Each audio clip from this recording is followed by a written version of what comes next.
Hello বন্ধুরা, কেমন আছো তোমরা সবাই? আশা করছি তোমরা খুব ভালো আছো, আর আমিও খুব ভালো আছি। আর আজ দেখো বৃষ্টিটা একটু কমেছে। এই দুদিন তো খুবই বৃষ্টি ছিল, আর আজকে একটু রোদ উঠেছে। খুব একটা রোদ উঠেছে তা কিন্তু খুব নয়, একটুখানি মেঘলা মেঘলাও আছে। আর ওই জামা কাপড়গুলো যেগুলো তোমাদের দেখালাম, ওই জামা কাপড় এই তারে ছিল। আর আমি তো দেখিনি এখানে যে একটা ছিদ্র হয়ে গেছে তাবুতে, সেটা তো দেখিনি, খেয়াল করিনি একদমই। আর ওইখান থেকে জল এসে সব জামা কাপড় একদম ভিজে গেছে। বৃষ্টির দিনে এমনি জামা কাপড় ভিজাতে চায় না, আর যদি ঘরে থেকেই জামা কাপড় ভিজে যায় তাহলে বলো কেমন লাগে। ঠিক আছে, যা হবার তো হয়ে গেছে। দুদিন বৃষ্টির পরে আজ একটু রোদ উঠেছে বলে সবকিছু একটু কাজটা একটু বেশিই ছিল। দোকান তো বাড়ি হলো অতটা হয়তো কাজ থাকতো না।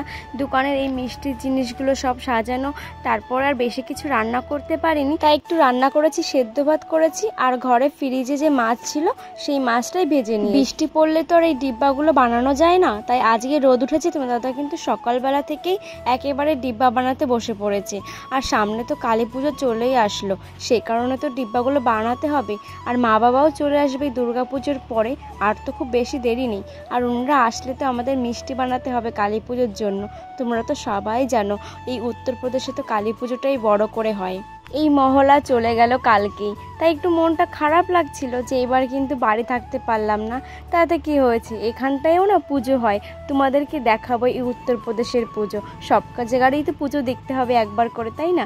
আর দেখো তোমাদের দাদার ডিব্বাগুলো বানিয়েছে, আর আমি এই ঢাকনাগুলো বানিয়েছি। আর ডিব্বার ঢাকনাগুলো এত সুন্দর এসেছে এইবার, বানাতেও খুব ভালো লাগছিল। যদি ঢাকনাগুলো পছন্দ না হয় না, তাহলে আমার অতটা বানাতে ইচ্ছা করে না। যদি মনের মতো ঢাকনাগুলো পেয়ে যাই তাহলে বানাতে আর উৎসাহ লাগে। আর মনে মনে একটা কথাই ভাবছিলাম যে আমাদের পশ্চিমবাংলায় যদি এরকম মিষ্টির ঢাকনাগুলো ডিব্বাগুলো থাকতো কত ভালো লাগতো দেখতে। এই দেখো, এগুলো আধা কিলো আর এগুলো 1 কিলো। আর যেগুলো 1 পোয়া করে হয় সেটার একটা ডিব্বা আছে, কিন্তু আমরা রাখি না, সেগুলো আমরা প্যাকেটেই দিয়ে দিই। এখানে তো ওই পিস হিসাবে মিষ্টি বিক্রি হয় না, এখানে ওই আধা কিলো, 1 পোয়া, 250 এইভাবেই বিক্রি করা হয়। কাল তো মহলা ছিল, এখানে দেখছিলাম সবাই ঠাকুর নিয়ে যাচ্ছে আমাদের দোকানের সামনে করে, লরিতে করে সবাই নিয়ে যাচ্ছিল। তোমাদেরকেই দেখাও ভাবলাম, তা ভাবলাম এখানকার কেমন ঠাকুর বানায়, সেজন্য আমি আগে দৌড়তে চলে গেছিলাম। তোমাদেরকে আর একদমই দেখাতে পারিনি।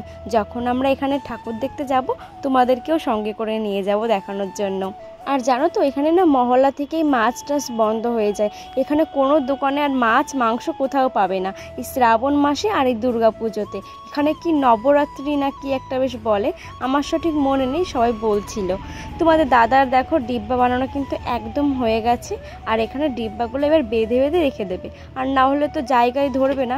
এভাবে বেঁধে রাখলে খুব অল্প জায়গায় হয়ে যায়। চলো তাহলে এবার আমি একটু রান্নার কাছে যাই, রান্নাটাও তো করতে হবে। ভাবছি একটু সকাল সকালই রান্না করব। আর আজকে রান্না করেছি বিরিয়ানি, অনেক দিন ধরে ইচ্ছা করছিল একটু বিরিয়ানি খাবো। আর তাই সেজন্য তুমি দাদা দেখো মাংস নিয়ে এসেছিল, চালটা ছিল ঘরে, সব কিছুই মোটামুটি ছিল। আর আমাদের গোলাপ জল, কেওড়া জলটা সবই ফুরিয়ে যাচ্ছে। আর আমরাও কালী পুজোর পরে বাড়ি যাব, তোমাদের সব কিছু বলবো আমাদের বাড়ি যাওয়া নিয়ে।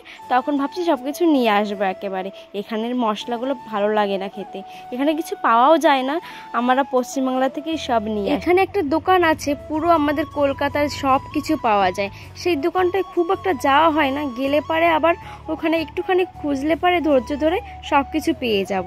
আর বিরিয়ানিটা দেখতে কিন্তু খুব সুন্দর হয়েছে। আর আজকে চালটা খুব একটা ভালো না, তোমার দাদা বাড়িতে আনার পরে দেখতে পেলো যে চালটা খুব একটা মোটা মোটা চালটা। ভাতটা যতই করছি কেন সেই ফুলছে না, মানে ভাতটা লম্বা হচ্ছে না, একেবারে ছোট ছোট আছে, ভাতটা একেবারে মোটা হয়ে আছে। এইবার তাহলে আমরা খাওয়া দাওয়া করি। আর আজকের ভিডিওটা এখানটায় শেষ করছি। ভিডিওটি ভালো লাগলে চ্যানেলটিকে সাবস্ক্রাইব করে দিও।